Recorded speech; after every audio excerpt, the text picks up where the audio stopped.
people were mad at the Emoji Movie before it ever even came out. They were like, "Well, really? This is where we're at as a culture, the Emoji Movie."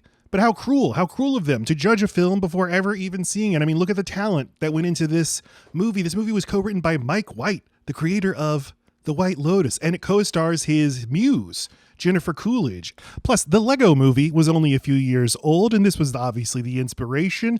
That had seemed, before anyone saw it, like the most cynical exercise in brand exploitation Hollywood had ever done, but it was a great movie. It turned out everyone liked it. A beautifully animated, hilarious, heartwarming American classic film, and I loved it, and I still love it, although I haven't seen it in a long time. And maybe, I think of myself as a very savvy person. I'm savvy enough to understand that under the capitalistic regime, all movies are at their core a form of propaganda. If you put on the glasses from They Live and you look at any Hollywood movie, you're just going to see the word buy in black and white. That's all you're going to see. And the trick any movie has to pull over you is how well they can hide it, or, as is the case with the Lego Movie, they're clever about it and they acknowledge this is all just an advertisement for a product, and we're winking at you and we're smart and you're in on the joke too, but we're still advertising a product to you. But my point in all of this is you can make great art even while you're trying to sell me a product, or in the case of the Lego Movie, a lot of products.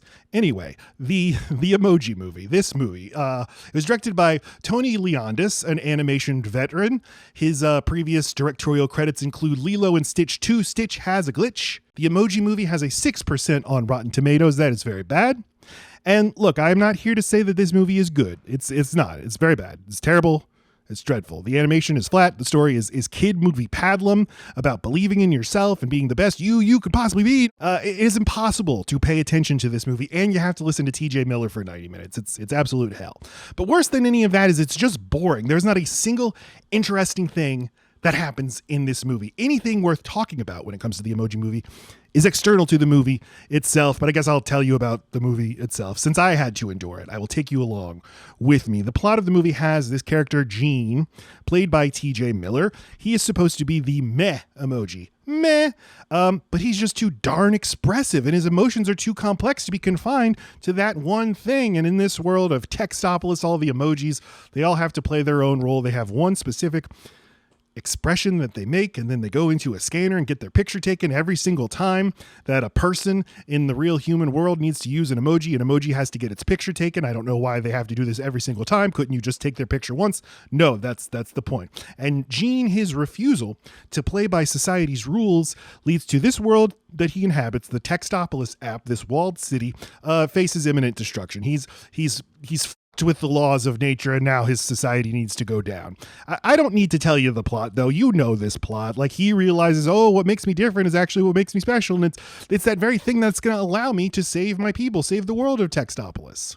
Okay, so the conceit is like you have a phone, right? And your phone, every microbyte of data within your phone is actually a sentient being. And you need to think about that. You really need to consider that. You need to realize when you delete that draft of the email, you're murdering an innocent soul. It's gone to hell. I once had an idea for a Pixar movie that is about skin cells, about the lives of skin cells, and then the danger that they face, the conflict in the movie is that the human that they live on has an itch.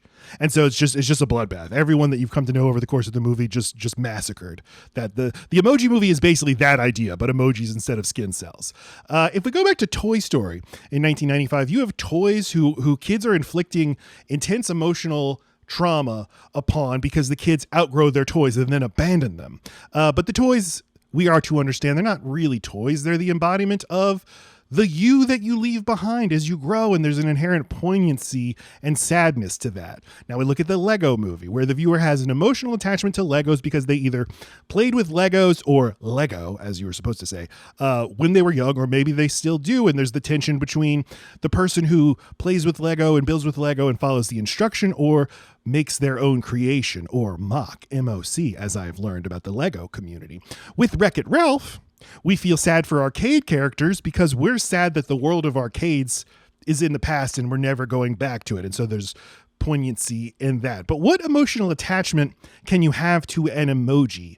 Emojis are so successful that they're basically a utility. They're a keyboard you can't like you can't have an attachment to an emoji in the same way that you can't have an attachment to a letter of the alphabet. Although, hey, maybe I'm just too old and there are people who feel attached to emojis. So I did do a quick search on Reddit for I miss the old emojis, and yep, there are plenty of people who are out there and they're pining for the time when the emojis used to be better. We have to go back to the world when it was proper, when the emojis used to be good. But the Emoji Movie isn't actually trying to honor emojis. I mean, it pays lip service to the idea that emojis help us precisely communicate our feelings to each other.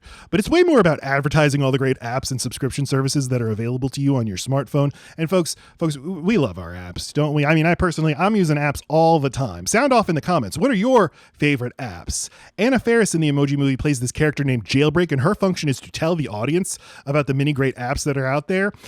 Every app is a perfect ecosystem of technology, the movie informs us. Jailbreak tells us about the wonders of Dropbox. Have you tried Dropbox? She tells us Dropbox is invulnerable to illegal malware. She literally says this in the movie. Another delightful option you can have on your phone, Candy Crush. Great Candy Crush. So much fun with Candy Crush. How about Spotify? An endless stream of a playlist of your favorite songs. And Sony Animation, which made this movie, is a major partner and equity owner of Spotify, but don't think about that. That's fine. It's all nice. No discussion about the Emoji Movie would make sense if we didn't turn to our favorite topic, critical theory and media studies. So the Emoji Movie is an example of what media critic Andrew Duward calls a brandscape blockbuster. And he credits Who Framed Roger Rabbit in 1988 with starting the brandscape blockbuster. And in his excellent book, Derivative Media, How Wall Street Devours Culture, Duward writes, quote, Who Framed Roger Rabbit can be credited with starting a cycle of films we might call the brandscape blockbuster, or, if you prefer, the intellectual property management film or the metaverse movie.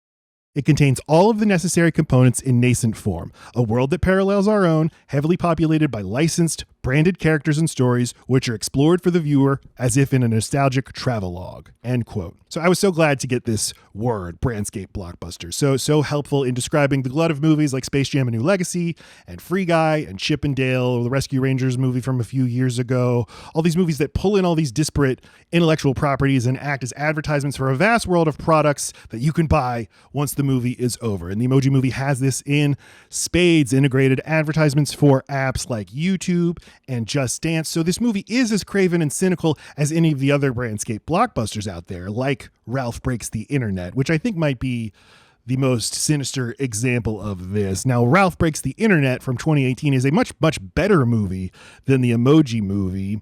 But I guess I find Ralph Breaks the Internet way more soulless than the Emoji Movie. All these brandscape blockbusters are trying to tell you, really, hey man, it's okay. Take these pills, slip into the bath, let the water overtake you. It'll all be great. All your favorite characters are going to be there with you.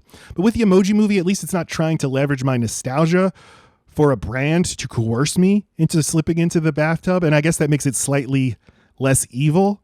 So at the end of the day, what I'm saying is the Emoji Movie is terrible. It's awful. It freaking sucks. Don't ever watch it. Nobody should ever watch it. But it's nowhere near as offensive to my soul as I thought it would be.